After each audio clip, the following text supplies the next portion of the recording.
दोस्तों राधे राधे। हमारे चैनल में आपका स्वागत है। आज हम आपको सच्चे भक्त और भगवान श्री कृष्ण जी की कथा सुनाने जा रहे हैं।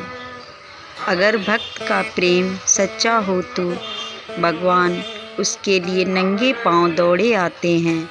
वहीं जब कन्हैया की बातें हों तो कहने ही क्या, अपने भक्तों के लिए वह ना जाने कितने रूप धरते हैं और कितनी ही अनगिनत लीलाएं कर चुके हैं, जिनका प्रमाण हमारे धार्मिक ग्रंथों में है।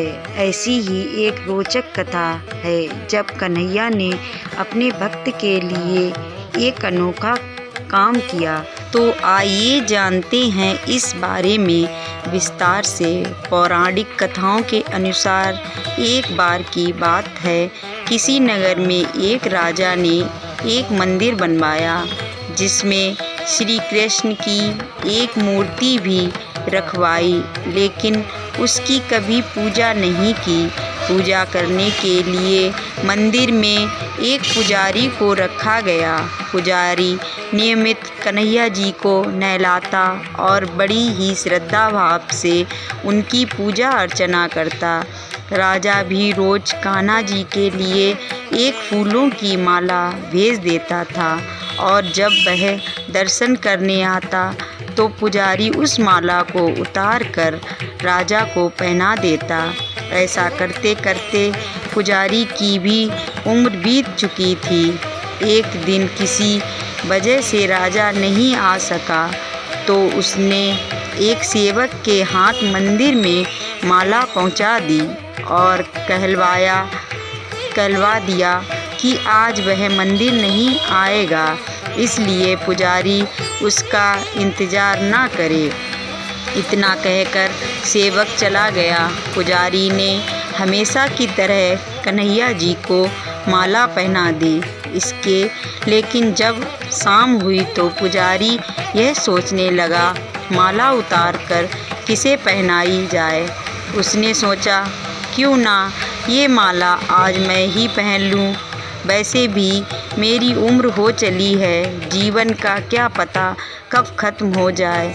इतना सोचकर पुजारी ने माला उतार कर अपने गले में डाल ली, लेकिन इतने में ही सेवक आ गया और उसने बताया कि राजा की सवारी मंदिर में पहुंचने वाली है।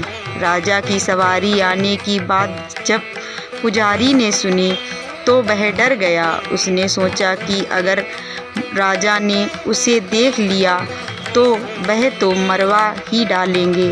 अनन फनन में पुजारी ने माला उतार कर वापस कन्हैया जी को पहना दी। जैसे ही राजा अंदर आया तो हमेशा की ही तरह पुजारी ने माला कान्हा जी के गले से उतार कर राजा को पहना दी, लेकिन माला पर लगा सफ़ेद बाल देखकर राजा समझ गए कि पुजारी ने यह माला स्वयं ही पहनी थी। बस फिर क्या था, राजा क्रोधित हो उठे और उन्होंने गुस्से में पुजारी से पूछा कि माला पर सफ़ेद बाल कहाँ से आया। तब राजा की बात सुनकर पुजारी डर गया और बोल पड़ा, ये तो कन्हैया जी का है। अब तो राजा और भी क्रोधित हो गए, क्योंकि कान्हा तो भगवान हैं और उनके बाल सफ़ेद कैसे हो सकते हैं। इसलिए राजा ने फरमान सुना डाला कि कल श्रृंगार के समय राजा खुद आएगा और देखेंगे सच में ही कान्हा जी का सफ़ेद बाल है या पुजारी झूठ बोल रहा है। उन्होंने कहा कि अगर पुजारी ने झूठ बोला होगा तो उसे फांसी दे दी जाएगी। राजा का फरमान सुनकर पुजारी का बुरा हाल हो गया। उसने सोचा, अब क्या करें, कहाँ जाएं, अब तो उसका मरना तय है। तब रोते रोते वह भगवान की शरण में पहुँचा और उनसे कहा कि हे केशव, मुझसे झूठ बोलने का अपराध तो हुआ है, लेकिन हो सके तो मुझे क्षमा कर दे और राजा से रक्षा करें। पुजारी ने कहा कि हे माधव, आपकी सेवा करते करते मैं वृद्ध हो चुका हूँ। अब आप मुझे माफ़ कर दीजिए, ऐसी गलती दोबारा नहीं होगी। यही कहते कहते पुजारी की न जाने कब आँख लग गई और उसकी आँख तब खुली जब सुबह हो चुकी थी। उधर सुबह होते ही राजा भी आ गया और कहने लगा, आज कान्हा जी का श्रृंगार वह खुद करेगा। ऐसा कहकर जैसे ही राजा ने कान्हा का मुकुट उतारा तो देखा कि श्री कृष्ण के तो सारे बाल ही सफ़ेद हैं, लेकिन राजा को फिर भी यकीन नहीं हुआ। उसे लगा कि फांसी के डर से पुजारी ने ही बालों को रंग दिया होगा। राजा ने सोचा कि क्यों ना कन्हैया जी का एक बाल तोड़कर देखा जाए।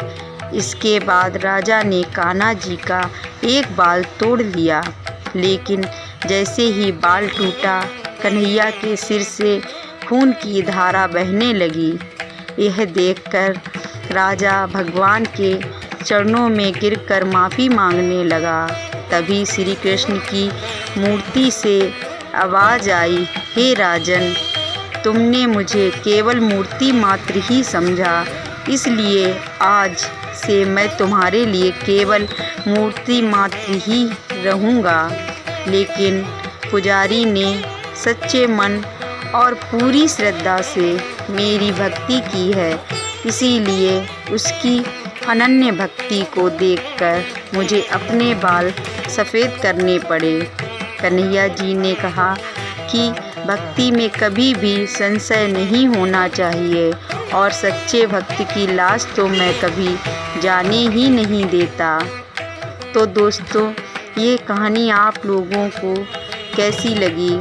अगर आप ऐसी कहानी कन्हैया जी की सच्ची कथा सुनना चाहते हैं तो हमारे चैनल को सब्सक्राइब करें, लाइक करें, शेयर करें और कमेंट करके ज़रूर बताएं ये कहानी कैसी लगी। धन्यवाद। राधे राधे।